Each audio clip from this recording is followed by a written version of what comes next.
Welcome to UGC lecture series Linear Integrated Circuits.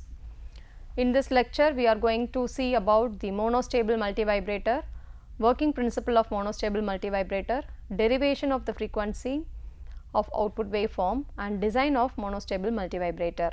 This circuit monostable multivibrator is called as one-shot multivibrator. The circuit produces a single pulse of specified duration in response to each external trigger signal. So, in case of stable multivibrator, we have not given any external signal, but here in monostable multivibrator we are giving an external signal. For such a circuit, only one stable state exists. In monostable multivibrator, there is one stable state and other one is a quasi-stable state. The circuit remains in this state for a fixed interval of time, that is in the quasi-stable state, it remains in this state for a fixed interval of time. After some time it goes to the stable state. In fact, an internal trigger signal is generated which drives the circuit back to its original stable state. Usually the charging and discharging of the capacitor provide this internal trigger signal. So, this is the circuit diagram of the monostable multivibrator. The diode connected across the capacitor is called the clamping diode. Here there is a diode connected across the capacitor, which is the clamping diode, and a negative triggering pulse is applied to the non-inverting terminal of operational amplifier through RC differentiator circuit and a diode.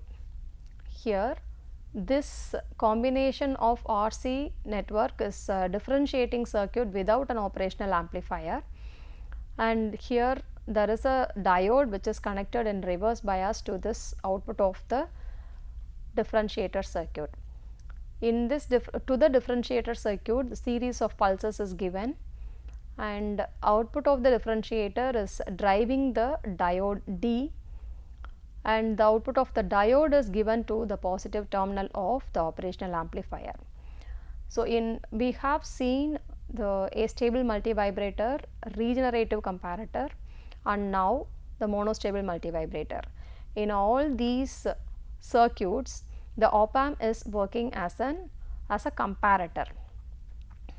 So, the voltage at the negative terminal and the voltage at the positive terminal is compared. So, what is the voltage at the negative terminal is? It is the voltage across the capacitor. So, whenever the diode is forward biased, then the diode is conducting and the voltage across the capacitor will be the voltage across the diode, and which is 0.7 volts when the diode is forward biased. So, when it is forward biased, the voltage across the capacitor is just 0.7 volts, which is applied at the negative terminal of operational amplifier, and if the diode is in reverse biased condition, then there is no voltage across the diode. So, there is no if it is reverse bias, then there is no diode in this circuit actually.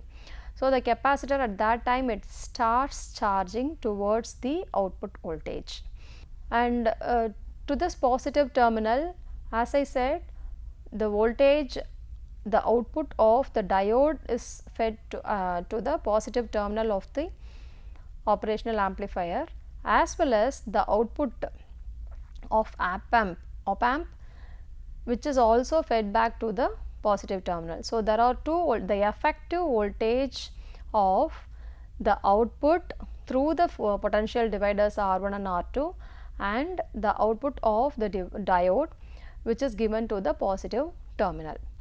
So, according to the comparator's operation, comparator's principle, the voltage at the negative terminal is higher, then the output will be negative V saturation, and the voltage at the positive terminal is higher, the output will be plus V saturation.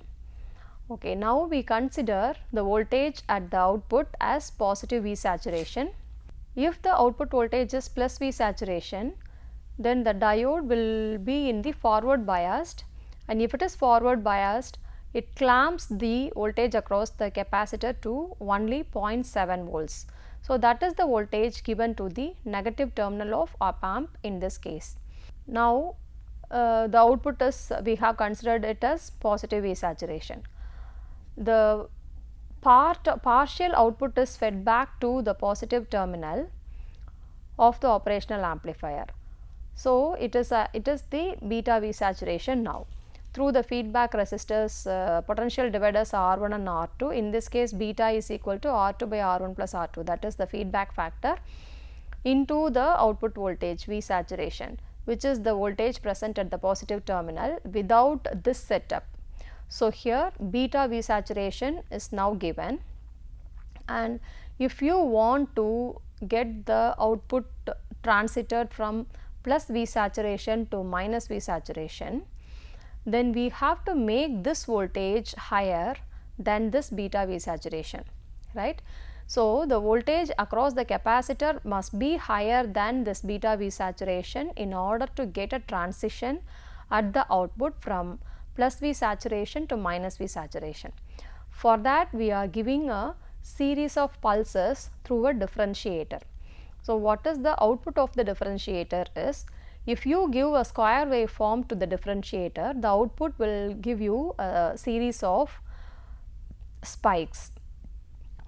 So, you will have spikes at the output of the differentiator here, and for a positive pulse, the differentiator will produce a negative spike, and for a negative pulse you will have a positive spike. So, here you have a series of positive and negative spikes at the output of the differentiator. The output will be like this of the differentiator. So, for the positive spike, the diode will be off, because this is a negative terminal of the diode, and if you give a positive value to connected to the negative terminal, then it will get reverse bias, then the diode will be off. So, only for the negative spike the diode will be on. So, only the negative spikes are obtained at the output of this diode. Say this is D1 R1. So, for the output of the diode D1 have only the negative spikes, since it is getting forward biased only for the negative spikes at the output of the differentiator. So, the effective voltage, the amplitude of this negative spike plus the voltage feedback voltage from the output, the effective of these two voltages must be lesser than this 0.7 volt. So, what must be the amplitude of this negative spike is, we have to choose the amplitude of the negative spike in such a way that it should reduce the voltage at this positive terminal than this 0.7 volt. So, here this is 0.7 volt. If you add this voltage and this voltage, this is actually say V spike plus beta V saturation. So, this V spike plus beta V saturation must be lesser than 0.7 volt. So, here you have a positive quantity, positive value, and here you have a negative value. This negative value must be very higher than this value. So, the effective value will be lesser than this 0.7 volt. So, if the voltage at this positive terminal is lesser than this 0.7 volt present at the negative terminal, then the output will get transition from plus V saturation to minus V saturation, since the voltage at the negative terminal is higher now. So, if you have a minus V saturation, then what happens to this capacitor? The diode will be off, because you are giving a reverse bias to the diode. Since you have a negative voltage here, the negative voltage is connected to the positive terminal of the diode. So, diode will be in reverse bias, and so there is no diode is seen across the capacitor, and capacitor starts charging or discharging towards this minus V saturation now. And what is the value at the positive terminal here? Here you have a minus beta V saturation when you have the output minus V saturation. And now the capacitor is discharging towards this minus V saturation.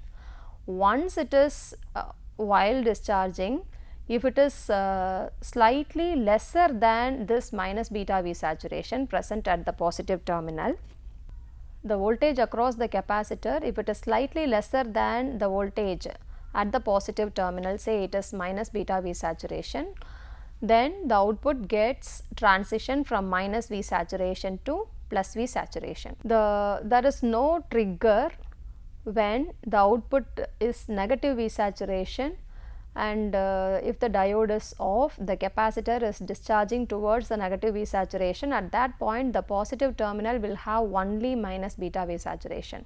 There is no trigger if the output is minus V saturation. Once the output is plus V saturation, then the diode will be in conducting state and the capacitor will have only 0.7 volts across it. So, if this happens, then only we are giving a next trigger will comes to the differentiator, and again the process repeats. So, the effective voltage should be lesser than the 0.7 volt in order to make the transition from plus V saturation to minus V saturation at the output. So, this is the operation of the monostable multivibrator. Initially the voltage is plus V saturation, that is the stable state. So, in this way the output of the monostable multivibrator minus V saturation and then to the plus V saturation by the charging and discharging time of the capacitor. So, when we look at the output waveform of monostable multivibrator, trigger is given once when the output is plus V saturation. Once the trigger is given, the output goes to minus V saturation. So, here it is plus V saturation and it is minus V saturation. So, if you see the operation of the monostable multivibrator, if this is plus V saturation, what happens to the capacitor? The capacitor voltage is 0.7 volt, and at that time we have to give the trigger. Once the trigger is given, the effective voltage at the positive terminal will be less than this 0.7 volt. So, if it is less, then the output will get transition. So, once the trigger is given, the output is getting transited from positive V saturation to a negative V saturation value. So, what is the value of the capacitor before the trigger is given? So, if the voltage is positive at the output, then the capacitor voltage is 0.7 volts constant value. So, you can it is a constant value before the trigger is given, say it is 0.7 volt. Once the trigger is given, the output goes to minus V saturation, and if it is minus V saturation, then the diode will be in reverse bias, the capacitor now charging towards the minus V saturation, and at that time if positive terminal has minus beta V saturation. So, the capacitor while discharging, if the voltage across the capacitor is slightly lesser than this minus beta V saturation, then the output gets transition. Once the trigger is given, the output goes to minus V saturation and the capacitor discharging towards the minus V saturation. Once it touches minus beta V saturation, once it goes slightly lesser than minus beta V saturation, the output goes to positive V saturation value, and if the output goes to positive V saturation, the capacitor's voltage will, the capacitor will charge towards the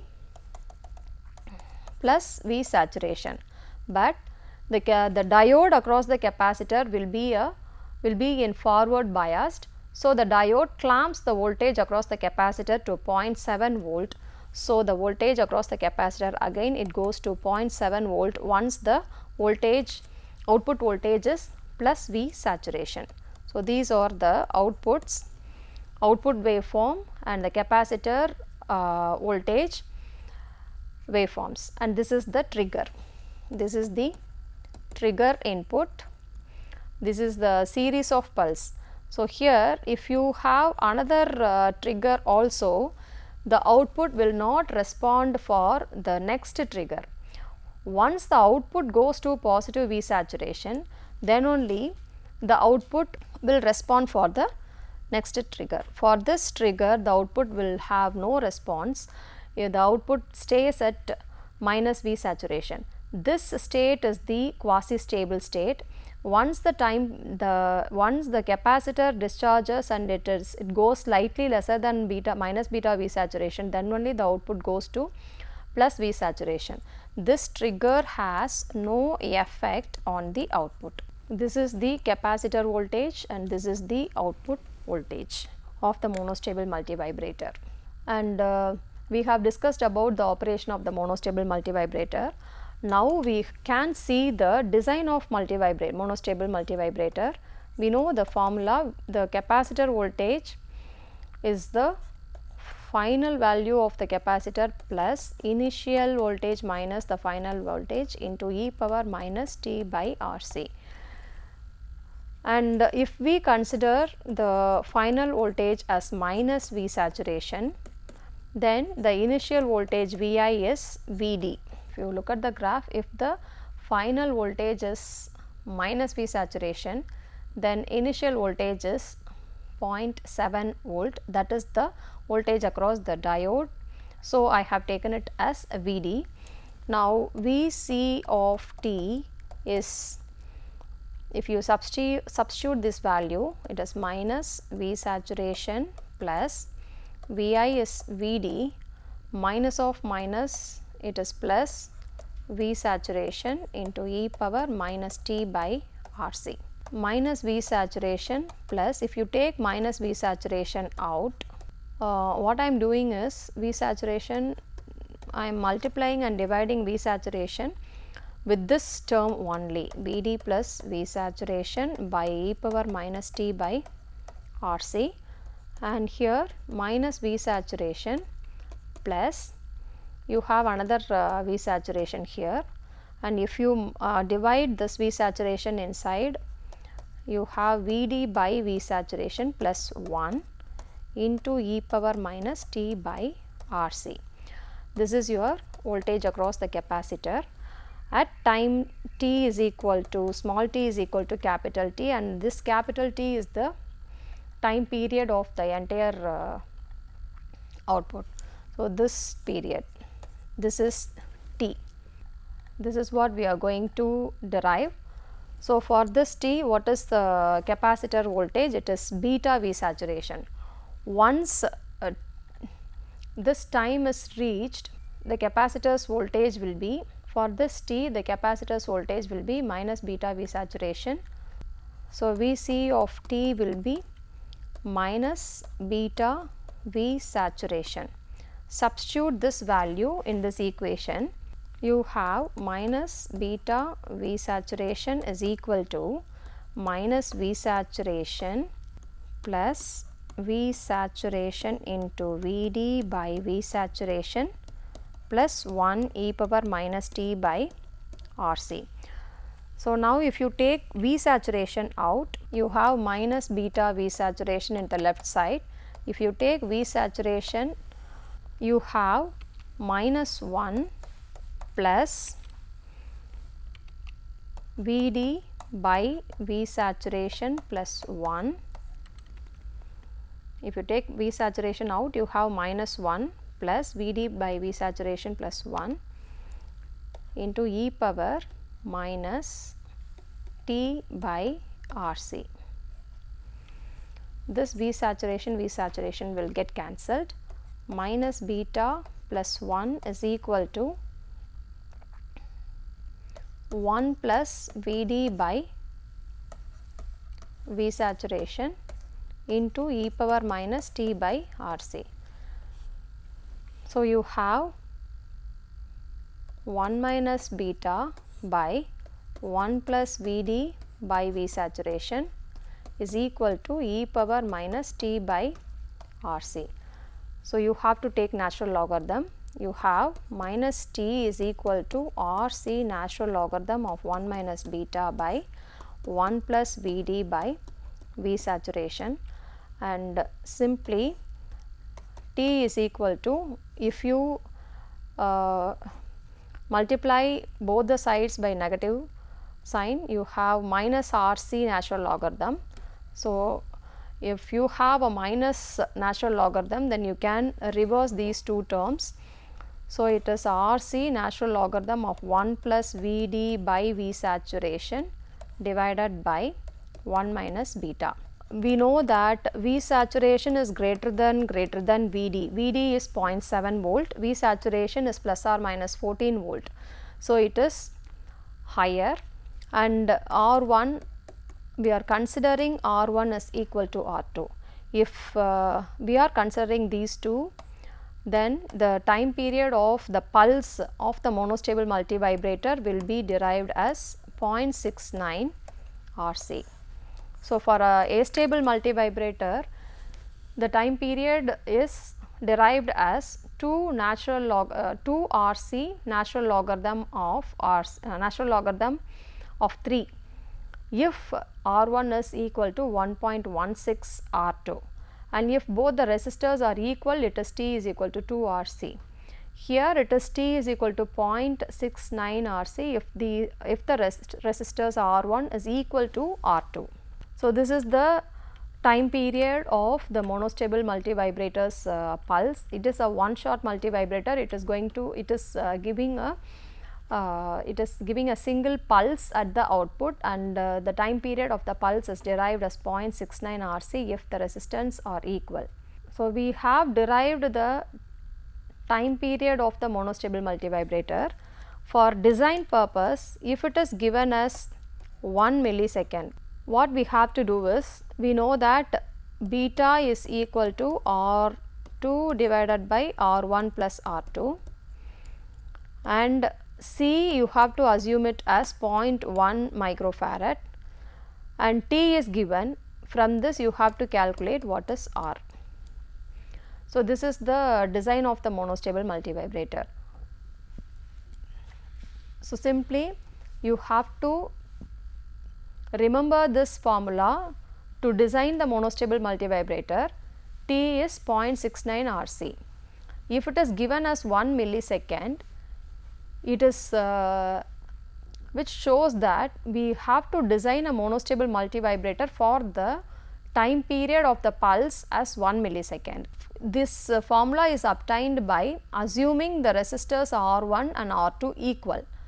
So, make these two resistors as equal, say 10 kilo ohms, and you can find out what is beta, and here the capacitor's value is assumed to be 0.1 microfarad. So, when you substitute T is equal to 1 millisecond and C is equal to 0.1 microfarad, you can know what is the value of you can calculate what is the value of the resistor R. And in the circuit we have other two resistors in the output side as a voltage dividers, and those resistors are taken as 10 kilo ohms. Both the resistors are considered as 10 kilo ohms, and the differentiator you can design a differentiator according to the design we have discussed in the design steps we have discussed earlier while we see the differentiator circuit. So, according to the design steps you design a differentiator circuit. So, you have calculated all the values of the passive components present in the monostable multivibrator. Just you have to mug up this time period of the monostable multivibrator as 0.69 Rc. So, if you know this, then you can easily design the monostable multivibrator.